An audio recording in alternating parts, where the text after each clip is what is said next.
بسم اللہ الرحمن الرحیم۔ السلام علیکم۔ کہانی شروع کرنے سے پہلے آپ سب سے گزارش ہے کہ میرے چینل کو سبسکرائب کریں اور ویڈیو کو لائک شیئر ضرور کریں۔ ایک دفعہ سلطان صلاح الدین ایوبی کو جاسوسوں نے خبر دی کہ سلطان معظم رینالڈ بادشاہ کے قبضے میں ایک ایسا مسلمان قبیلہ ہے جس میں جو بھی سپاہی شہید ہو تو رینالڈ بادشاہ کے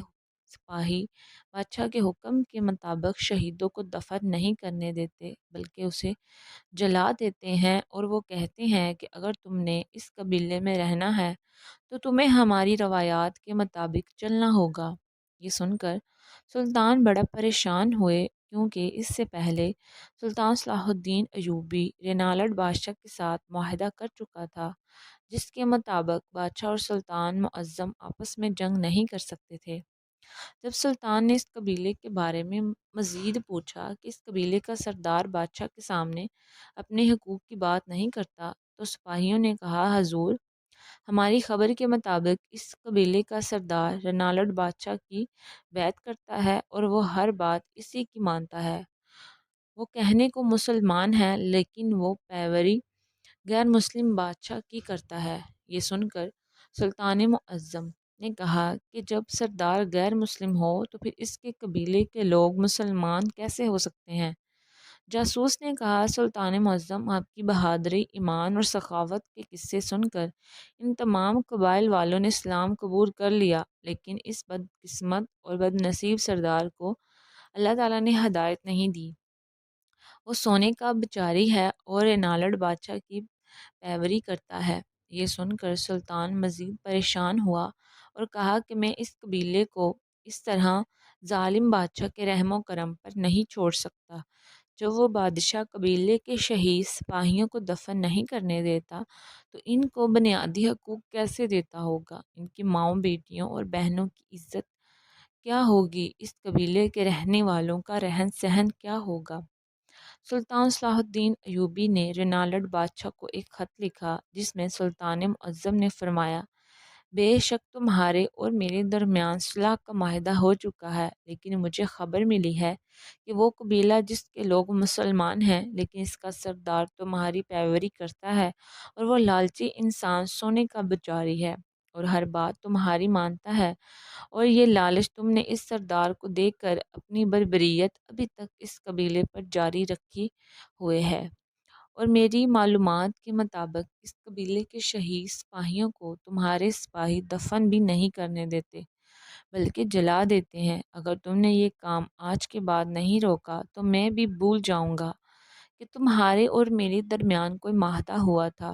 جب یہ خط رینالڈ بادشاہ نے پڑھا تو اسی وقت اپنا قاصد سلطان صلاح الدین ایوبی کے پاس بھیجا اور کہا، ہمارے بادشاہ نے آپ کو دعوت دی ہے اور کہا کہ آپ آج رات کا کھانا میرے پاس کھائیں اور اس قبیلے کے بارے میں بیٹھ کر صبر و تحمل سے بات کریں گے۔ پہلے تو سلطان صلاح الدین ایوبی غصے سے لال ہو گیا کہ میں کیسے اس بدبخت بادشاہ کے ساتھ بیٹھ کر کھانا کھا سکتا ہوں جو اسلام کا سب سے بڑا دشمن ہے۔ پھر تھوڑی دیر بعد سوچنے کے بعد سلطان صلاح الدین ایوبی نے اس معاہدے کی آڑ میں وہ ظالم بادشاہ اس قبیلے والوں پر اسی طرح ظلم ڈھاتا رہے گا۔ سلطان نے اس قاصد کو کہا کہ آج رات میں کھانے کے لیے رینالڈ بادشاہ کے محل میں ضرور تشریف لاؤں گا۔ ادھر رینالڈ بادشاہ نے بڑے بڑے کھانوں کا انتظام کروایا، اور جب شام کا وقت ہوا تو سلطان اپنے دو سپاہیوں کے ساتھ محل پہنچے۔ رینالڈ بادشاہ نے کہا، سلطان معظم، سب سے پہلے آپ کھانا کھا لیں، اس کے بعد اس قبیلے کے بارے میں بات کریں گے۔ رینالڈ بادشاہ سلطان صلاح الدین ایوبی کے سامنے بیٹھ گیا۔ سلطان سمجھ چکا تھا کہ اگر بات صرف قبیلے کی ہوتی تو رینالڈ مجھے خط کے ذریعے بھی پیغام دے سکتا تھا، لیکن دعوت پر بلانا، اس کی کوئی نہ کوئی چال ہے۔ ادھر رینالڈ بادشاہ نے سلطان معظم کے لیے ایک منصوبہ تیار کر رکھا تھا۔ جیسے ہی انہوں نے کھانا سلطان کے سامنے رکھا تو کھانے کو دیکھ کر سلطان نے کہا، یہ کھانا میرے سامنے سے ہٹا دو، کیونکہ یہ گوشت کسی حلال جانور کا نہیں بلکہ کتے کا گوشت پکا ہوا ہے۔ یہ سن کر رینالڈ بادشاہ نے کہا، سلطان معظم، آپ کو کوئی غلط فہمی ہوتی ہے۔ سلطان نے بادشاہ کی بات کو کاٹتے ہوئے پوچھا یہ لڑکی کون ہے اور کہاں سے آئی ہے؟ رنالڈ بادشاہ نے کہا یہ میری کنیز ہے اور آج ہی مجھے ایک دوست بادشاہ نے تحفے میں دی ہے، اور اس نے کہا کہ یہ ایک پاک دامن عورت ہے، آج تک اس کو کسی مرد نے چھوا تک نہیں۔ یہ سن کر سلطان معظم نے فرمایا بادشاہ رنالڈ اگر یہ گوشت حلال جانور کا بھی ہوتا تو بھی میں کبھی اس کو ہاتھ نہ لگاتا۔ یہ سن کر بادشاہ بڑا حیران ہوا، کہا کہ سلطان معظم ایسی کیا بات ہے؟ تو سلطان نے کہا یہ عورت گوشت لے کر آئی ہے، یہ بدکار عورت ہے اور آج تک یہ کئی مردوں کے ساتھ سو چکی ہے۔ مگر سلطان نے کہا اس عورت کی بات چھوڑو، تم اتنے بڑے بادشاہ ہو کر بھی اپنے باپ کی اولاد نہیں۔ یہ سن کر بادشاہ نے کہا مسلمانوں کے سلطان، اگر تم آج میرے گھر میں موجود نہ ہوتے تو شاید میرے اور تمہارے درمیان جنگ کھڑی ہو جاتی۔ سلطان نے کہا اگر یہ میری تینوں باتیں غلط ہوں تو پھر تمہارا جنگ کرنا جائز بنتا ہے۔ رنالڈ بادشاہ نے کہا اے مسلمانوں کے سلطان، اگر اپنی تینوں باتوں کو ثابت کر دو تو میں اس قبیلے کو مکمل طور پر آزاد کر دوں گا اور تمہارے حوالے کر دوں گا۔ یہ سن کر سلطان صلاح الدین ایوبی نے کہا میں اپنی بات کو ثابت کرنے کے لیے تیار ہوں۔ پھر بادشاہ نے کہا کہ آپ کو کیسے معلوم کہ یہ گوشت کتے کا پکا ہوا ہے؟ تو سلطان نے کہا کہ جب اس عورت نے میرے سامنے گوشت رکھا تو گوشت کے ہر بوٹی کی طرف چربی ہی چربی تھی، اور مسلمان کھانے کو دور سے دیکھ کر پہچان جاتا ہے یہ کھانا حلال ہے یا حرام۔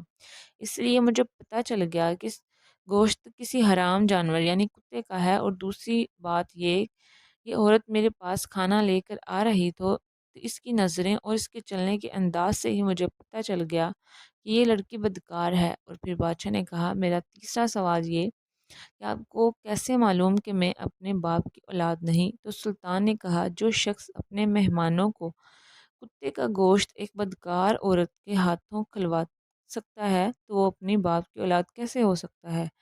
یہ سن کر بادشاہ رنالڈ بڑا شرمندہ ہوا کیونکہ سلطان کی تینوں باتیں درست تھیں۔ پھر بادشاہ نے اس بات کا اقرار کیا کہ میں نے آپ کے ایمان کو چیک کرنے کے لیے کتے کا گوشت بنوایا کہ آپ پہچان بھی کر سکتے ہیں کہ یہ حرام ہے یا حلال، اور میں نے اس لیے اس بدکار عورت کے بارے میں جھوٹ بولا یہ کنیز پاک دامن عورت ہے تاکہ مجھے پتہ چل سکے کہ ایک بدکار عورت کے ہاتھوں ایک عظیم سلطان کھانا کھاتا ہے یا نہیں۔ رنالڈ بادشاہ بڑا ہی شرمندہ ہوا اور اپنے وعدے کے مطابق وہ قبیلہ آزاد کر دیا، اور سلطان نے اس قبیلے سے ہجرت کروا کر اپنی سلطنت میں جگہ دے دی۔